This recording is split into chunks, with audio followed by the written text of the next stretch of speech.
March 27, 1977. What began as a routine day in the skies would become the deadliest accident in aviation history.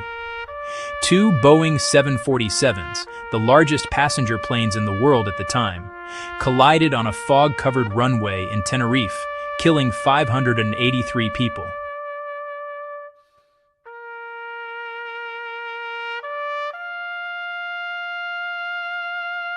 This is the story of how a bomb, a miscommunication, and a blanket of fog led to one of the greatest tragedies the world has ever seen, and how it changed air travel forever.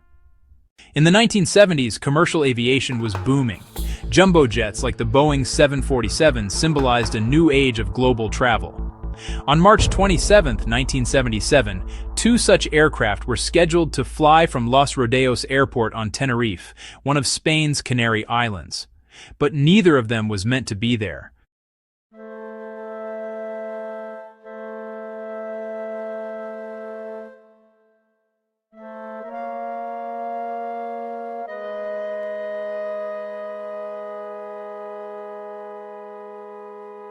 That morning, a terrorist bomb exploded in the terminal of Gran Canaria Airport, the main destination for both flights. KLM Flight 4805 from Amsterdam and Pan Am Flight 1736 from Los Angeles via New York. Gran Canaria was shut down, forcing dozens of aircraft to divert to the smaller Los Rodeos Airport on Tenerife, an airport never designed to handle so many large planes at once. Los Rodeos quickly became chaotic. The single runway was crowded with aircraft parked along its taxiway, forcing others to backtrack down the runway itself. As the hours passed, fog began rolling in from the nearby mountains. Dense, low, and unpredictable. Reenactment shots of fog creeping over the runway. Close up on air traffic control tower. Among the aircraft trapped on the ground were KLM 4805, commanded by Captain Jacob Veldhuizen van Zanten, one of KLM's most senior pilots, and Pan Am 1736, captained by Victor Grubbs, an experienced American pilot. The two men had never met, yet their paths were about to cross in the most tragic way imaginable. By late afternoon, Gran Canaria had reopened. The stranded aircraft began preparing for departure, but because of the congestion, both 747s had to taxi down the same runway to take off, one after the other. KLM 4805 was first in line. It taxied to the end of the runway, turned around, and prepared for takeoff. Pan Am followed, instructed to exit the runway at a specific taxiway and wait for KLM to depart. But visibility was now less than 300 meters. At 5:06 p.m., a fatal misunderstanding began. KLM, we're now at takeoff. Tower. Okay? Stand by for takeoff. I will call you. KLM. Roger, we're at takeoff. The phrase "at takeoff" was ambiguous. In English, it could mean ready for takeoff, but in the heat of the moment, Captain Van Zanten interpreted it as cleared for takeoff. Without final clearance, the KLM 747 began accelerating down the fog-covered runway. Meanwhile, Pan Am was still taxiing on the same runway, trying to find the exit in the thick fog.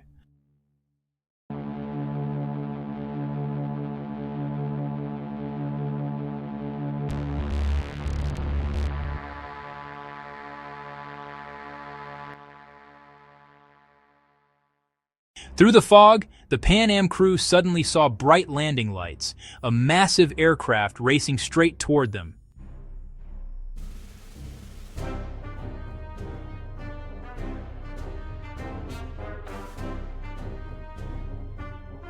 Captain Grubbs yelled, "Get off!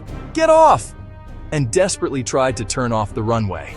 At the same moment, Van Zanten pulled back on the yoke, trying to lift off early. The KLM's nose lifted. The main landing gear cleared the Pan Am's fuselage, but the underside of the 747 struck the top of the Pan Am at over 250 km/h. The KLM aircraft slammed back onto the runway, bursting into flames. All 248 people on board were killed instantly. The Pan Am, torn apart by the impact, erupted in fire. Yet miraculously, 61 of its 396 passengers survived, escaping through holes in the fuselage. Rescue crews rushed to the scene, but the dense fog and wreckage made it nearly impossible to find survivors. For hours, confusion reigned. No one even realized two jumbo jets had collided until daylight broke through the smoke.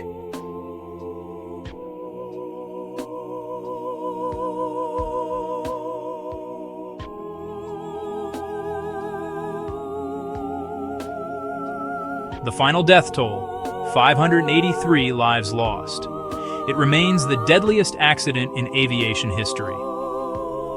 The investigation revealed that the disaster was caused by a chain of human errors: ambiguous radio communication, pressure to meet airline schedules, lack of standardized cockpit phraseology, and the tragic power of assumption.